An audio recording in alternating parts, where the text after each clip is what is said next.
Are you passionate about foreign policy, national security, and the latest in domestic politics? Consider becoming a member of the DSR Network, your go-to source for in-depth analysis and insightful discussions. With the DSR Network podcasts, stay ahead of the curve on global affairs. Each episode features top experts, policymakers, and thought leaders who break down complex issues into digestible, engaging conversations.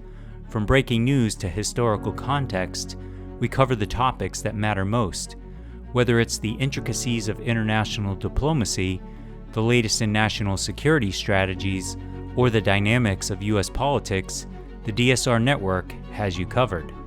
Members receive an ad-free listening experience, bonus content for virtually all of our shows, an invitation to join the DSR Slack community, enhanced show notes for select podcasts, and much more. Visit thedsrnetwork.com/buy and enter code GRADUATE to receive 30% off the regular membership price for the first year or first month. That's thedsrnetwork.com/buy and code GRADUATE. Thank you very much for your support. This is Words Matter with Norm Ornstein. We've got the votes and screw the rest of you. And Dr. Kavita Patel. These might be some of the smaller moments, with all the bombshells. Didn't catch people's eyes.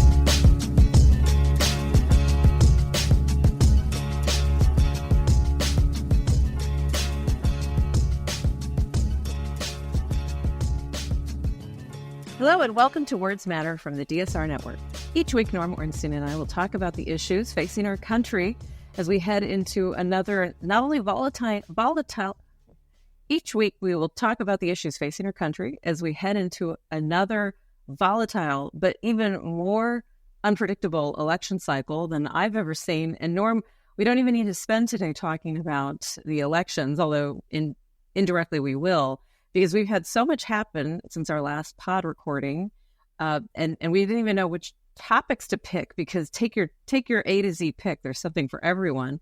But it seems like you and I should spend some time talking writ large about the Supreme Court, because as of this time of this recording, we've got several important decisions that still have yet to be announced, including a very controversial mifepristone classification by the FDA that's being called to question. And in addition to that, some other very important domestic policy issues, which we can go over.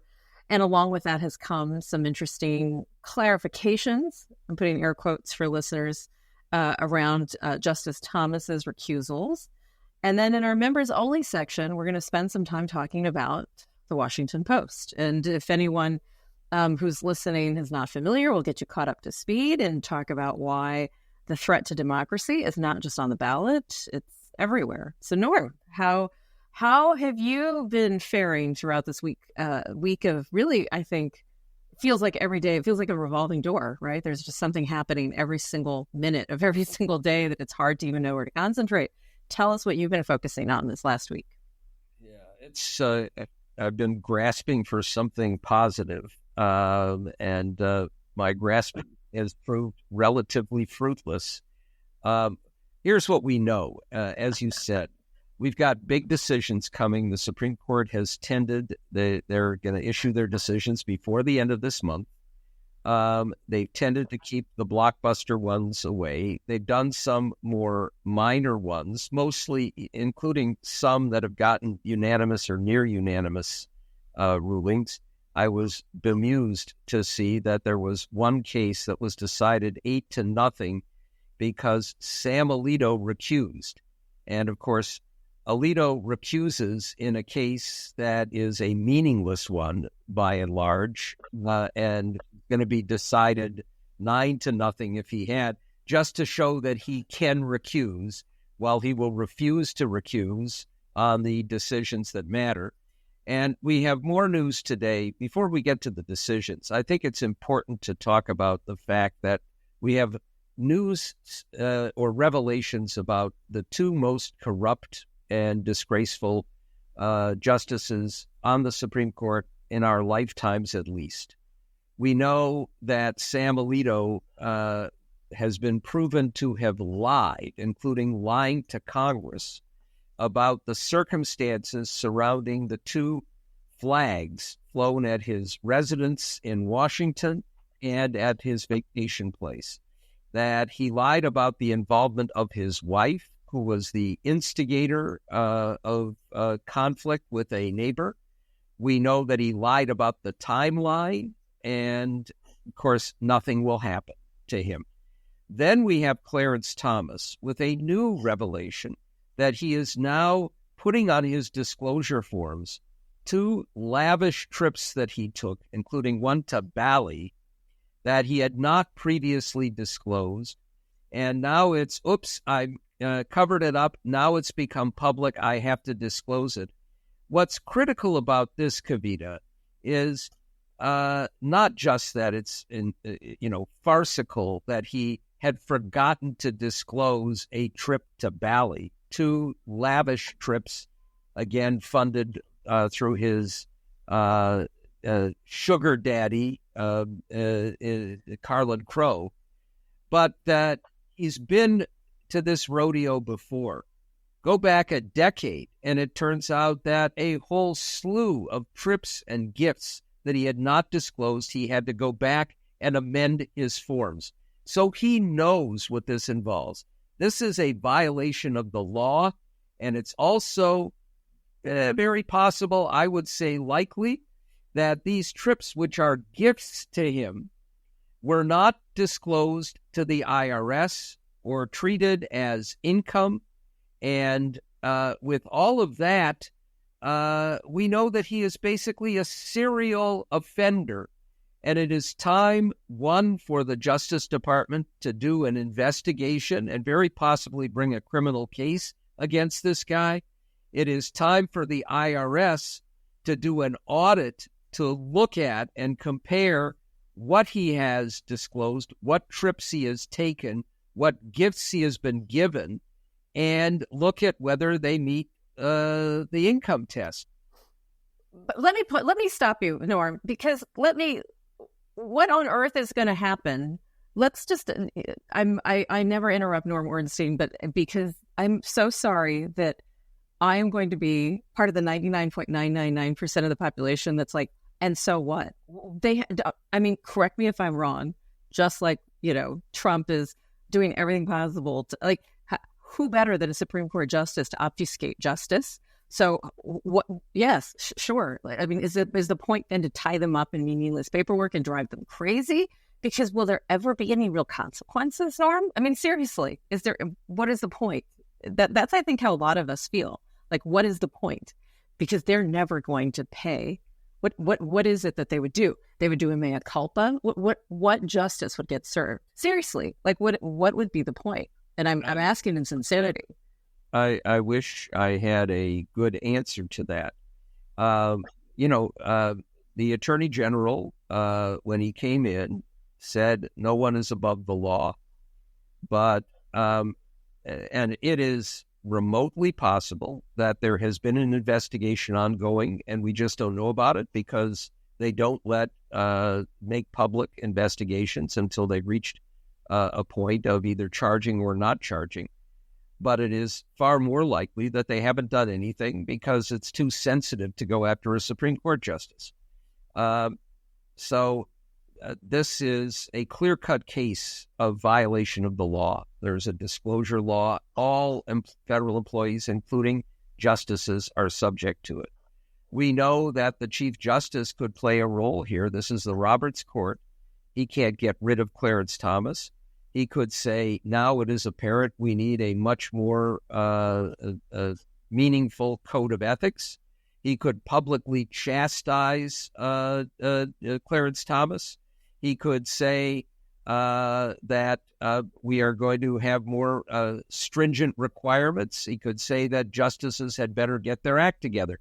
Nothing. He says nothing. He covers it up. Now, the IRS may be a better prospect. We know that, among other things, Trump's IRS director, another lawless character, refused to turn over Trump's tax returns, violating the law, to the House Ways and Means Committee, when Trump was president. And we know that we have an IRS commissioner who presumably is more honest. And I would hope that at some point the Senate Finance Committee would ask for Clarence Thomas's tax records. There's every reason to do so. But we're seeing nothing in very likely he skates through this unscathed. I've actually brought this up with Senate Finance staffers about why this has not happened, and I'm gathering. I'll try to summarize what seems like years of me asking this question, but it's probably in reality only months of me asking this question, because I've thought the exact same thing, that the Senate, or at least both houses, like the House and Senate, so kind of both sides of Congress, can theoretically they have the power to do this, and they should. I don't know if in history, we should probably check this, if in history they've ever done this, and I think that's the fear. From what I gather from staff, both Democrats and Republicans, is that this starts and opens up an incredible new kind of lines of inquiry that nobody necessarily wants to open. And I said, but that's why they can get away with it. I said, so you see, like, if everyone knows that no one's going to put a flashlight on anything, then of course they don't disclose. Like, of course you'll go to Bally. Why would you not go to Bally, right? Like, that's like, fine, if there's no consequences, right? So so I'm with you. I'm not sure what I'm truly not sure what the real. I wouldn't say this, Kavita, that every time we see senators, especially, operate under Democratic senators, well, if we do this, then they will do it again against us, as if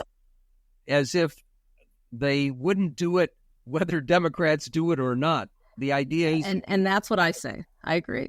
You do the right I completely agree with you. We don't learn, Norm. Yeah. That's the problem. It feels like we're not learning from past mistakes. Oh, the House.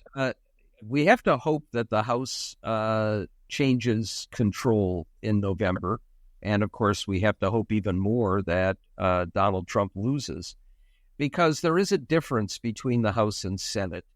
The Senate committees can issue subpoenas, but those subpoenas have to be approved by the Senate as a whole, and they can be filibustered. So, a reason why we haven't seen Clarence Thomas and Sam Alito subpoenaed by the Senate Judiciary Committee is that they know that they would fail to have those subpoenas enforced. I don't like that approach. I think you subpoena them, and if Republicans decide in the Senate that they're going to block subpoenas against people who have clearly lied and violated the law, then make that a case against them. In the House, you don't have to worry about that. There is no filibuster of subpoenas. But, that's far down the road. And in the meantime, they're getting away with murder. And speaking of murder, let's talk about some of the cases that remain for the court. We know, I would say that there are two big ones, Kavita. One, of course, is the immunity case involving the president. This is something the Supreme Court never should have taken up because it had been resolved clearly with a very powerful opinion by the D.C. Circuit. Once they did, they put it on what they call an expedited calendar, but it's basically been slow walked to try and prevent a trial of Trump on charges involving insurrection until after the election. And we don't know how they'll rule. There might be a unanimous ruling. It is absurd on its face that a president, however you want to define official acts, could have immunity, enabling him, as one of the judges on the D.C. Circuit said during the oral argument, enabling him to tell SEAL Team 6 to assassinate his rivals and then have immunity from it, because that would be an official act. Maybe it'll be unanimous. Maybe it'll be 7-2 with the two farcical justices, Alito and Thomas, voting the other way to give a president immunity. But most likely what we're going to see is they're going to make a distinction between official acts and non-official acts, send it back down to Judge Chutkan, who would be holding the trial. Chutkan will make a quick assessment to move on, but then Trump can appeal that and basically it will be pushed out even further. The second case, which you should talk about because you're the expert, is on mifepristone. Yes, I mean, this is, I will say this is one of the most, next to Dobbs, I think this is the case that has so much writing on it. And let me break down why. So we know that mifepristone and misoprostol, the two drugs that constitute kind of the two parts to medication abortions, is one of the most common forms of most common forms of abortion. 62% of abortions are done through medication and generally recommended for the first trimester and have been deemed safe and effective. Pretty stringent kind of initial criteria to prescribe this, what we call REMS, which is like a risk, like it's a, let's see, what is it? Effective mitigation strategy. Risk reduction, effective mitigation, reduction of risk, effective mitigation strategy. It's essentially a way to have the FDA monitor closely any side effects or adverse effects. That has been in place from like the early 2000s up until basically about 4 years ago. And there had been so much safety profile evidence that the FDA then moved to make it accessible, one in pharmacies across state lines. Everything needs to be done with a provider prescription. So we're not talking about making this over the counter. So this is all done with supervision. It's just not as onerous as it used to be, where a person had to come in person to retrieve the drug. And anyway, so long story short, we've got decades of evidence. And because of just the perverse nature of the aggressive courts at the district, and we've spoken about this on the pod earlier, this has wound its way up to the Supreme Court, where now we have what we have in front of us, which is a potential for the Supreme Court to say that the Food and Drug Administration's assessment of what is safe and effective is not valid. And I think that would be what I had initially thought of as, you know what, get this to the Supreme Court. There's no way that these people would see, there's no way that even the most conservative court members, Alito and Thomas, could not argue with the merits of what is happening based on the science of what we know. And then when you recall, Norm, it was several months ago when we heard the oral arguments, and you actually heard the female justices, including Amy Coney Barrett, Justice Barrett, saying like, is this really real? Come on. But then you heard like Thomas and Alito making incredibly troubling remarks that now make me wonder. So I truly have no idea how that court case is going to end up. And if it were to end up that the Supreme Court supports the removal of this as a kind of removal of like what we would call like the FDA approval for this drug, that will all medication abortions stop? No. Will all medication abortions and medicine in general suffer a setback that's so consequential I don't quite know what to do? Yes. And that's, I think, the key here is that they're now attacking like the FDA. So I really I'm hopeful, but I don't know if I can interpret this, Norm, like every week we don't hear. Is that bad? Does it mean anything? I really don't know. And I think people who study the Supreme Court would tell me it doesn't mean anything, but I really don't know. So I would ask you if you could interpret it certain ways, like the longer it takes, the worse the case is. I don't know. I'm very nervous about it, and I'm made even more nervous given the comments that Sonia Sotomayor made this past week, that there are frequent occasions when after they've had a conference or come to a conclusion on a decision, she goes into her chambers and cries. And that is not a hopeful sign for me.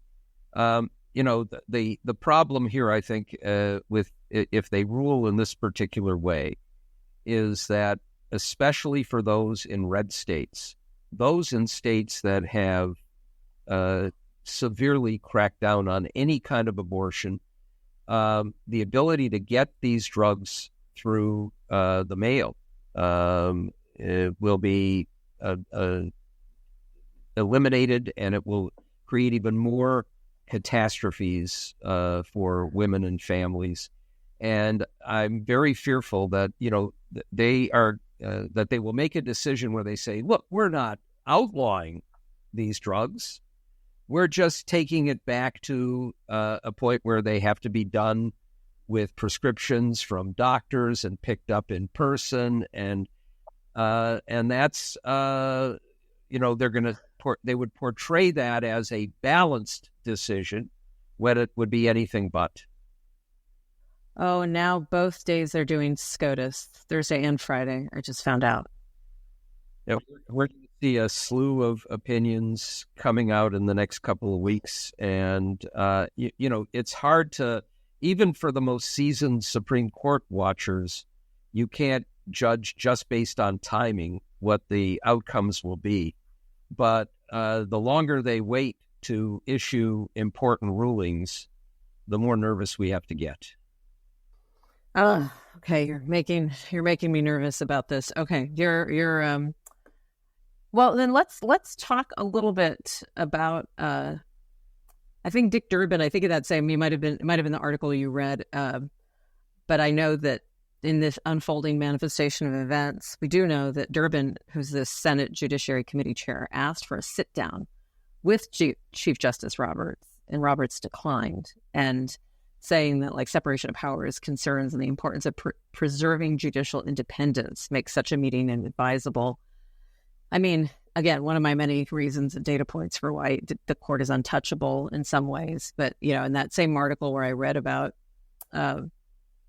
Justice Sotomayor crying, it just made me kind of feel like this is, what are we going to see? We're just going to see opinions by Sotomayor, Kagan, and Ketanji Brown Jackson, where they filed these separate opinions, right? That the majority goes out of its way to protect Trump from potential challenges. And I mean, it's just insane. So like there's just no way to actually like have any faith in this court, which is why you're seeing like the kind of degradation of the court. And it's not lost on me. I wonder what you'll think about kind of how people will reflect on Roberts as Chief Justice. You recall that when he first came in, I'm not sure if he is the youngest Chief Justice, certainly one of the younger ones. I think there was initially some hope. I can certainly say that on the Affordable Care Act decisions, if you'll recall, Norm, like it was his vote, it was him who kind of like swayed certain ways to keep the ACA intact. But as you'll recall, also said states prevail. States can expand Medicaid or not. It's depending on what they want to do. So showing his conservative roots, but also giving some wins to like just upholding the entire ACA and some of the ridiculous things that were being brought forward against it. I don't even know. I mean, I would argue this is a court that Chief Justice cannot preside over. It seems like he has no control. Maybe, and again, we never know what's really happening because it's such a kind of cloak and dagger organization, if you will. But it doesn't feel like anybody's minding the kitchen. So if you're Senate Judiciary Committee chair, you can't do anything. Maybe now the IRS could. I mean, does feel like a hope. It does feel a little hopeless. I'm sorry. I don't, So you raised some interesting questions about Roberts.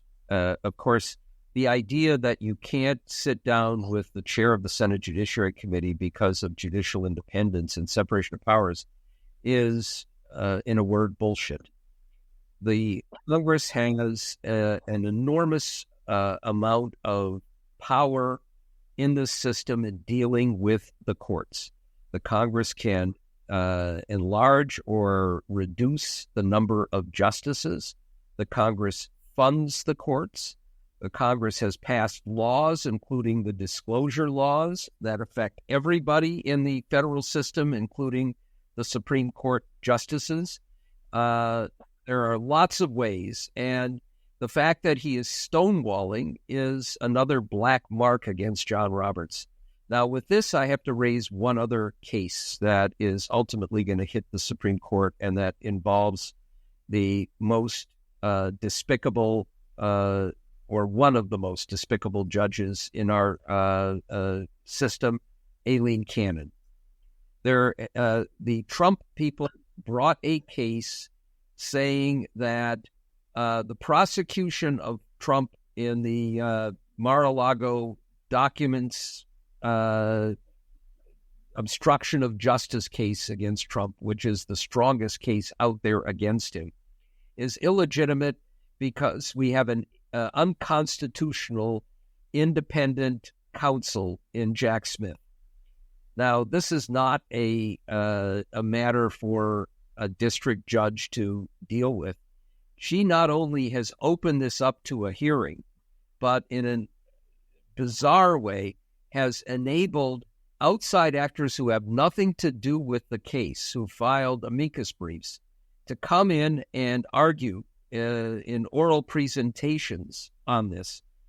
Ultimately, whatever she decides, and she might well decide to dismiss the charges on that basis, that might be an opening, actually, for Jack Smith to get her removed from the case. But it'll go to the Supreme Court. Now, I want to just step back for a minute. Back in 1999 and into 2000, I was involved with my longtime colleague, Tom Mann, in running a project on the independent counsel statute. The backstory to this is that George Mitchell and Bob Dole, who were then at the same law firm, called us in and said, we have a person who is very upset. The independent counsel statute is expiring in 2000, and that's a good thing because, of course, it had been abused by Ken Starr and others with Clinton. But we can't leave it with nothing. Can we find an alternative? And they asked Tom and me to come up with an alternative. We hired a terrific staff. We went through intensive periods of looking at history, at other countries, at what states had done. And at the end, we decided to do a kind of markup session, bringing in a group of luminaries to sit for 3 days and go through and come up with an alternative. And that group included former Solicitor General Drew Days. It included at least one person who had been an independent counsel. It included Dick Thornburg, the former Attorney General, Governor of Pennsylvania. And it included John Roberts, who was then in private law practice, but had been Solicitor General. And what we came up with was this shouldn't be done by law. It can be done through Justice Department regulations. And what we proposed is very close to what ultimately became the regulations that created the prospect for independent counsels, which now, of course, have included Jack Smith, but also Robert Hur, who was the independent counsel looking into what Joe Biden had done with classified documents, did not bring any charges. And it includes David Weiss, who had been the Trump-appointed U.S. attorney in Delaware, who then asked for the status as independent counsel. Merrick Garland gave it to him, and he is now prosecuting the case against Hunter Biden in Delaware and will soon then, thereafter, prosecute it in California on income tax charges. Now, I raise all of this and go through this history because John Roberts signed off on what was done. And it will be very interesting to see if they have to take up the constitutionality of independent counsel Jack Smith. What will John Roberts do? And I can't say I'm very hopeful that John Roberts will do the right thing because over and over and over again, he has refused to do the right thing. Well, I think that this is a story that is absolutely going to continue to need to be told. And maybe this is add this to one of many things that we are keeping track of, Norm, on the pod. But also, I've got a little, when I told you that I heard that we're now going to be hearing rulings Thursday and Friday, that made my stomach jump a little bit because that just doesn't feel good. So I'm very concerned. And maybe I shouldn't be reading too much into these tea leaves and kind of the superstition that I have that anytime you hear about a Friday announcement, it's never good because that was the 101 in politics. But all right, maybe I will. Hopefully I'll be proven wrong so that I can actually get some breathing room this weekend. Either that or it's going to be an incredibly depressing weekend. But we'll hopefully know more. And by the time you hear this pod, we still won't have an answer. But hopefully all of you could be tuning in and paying attention. Again, Thursday and Friday, we should be hearing some of these rulings.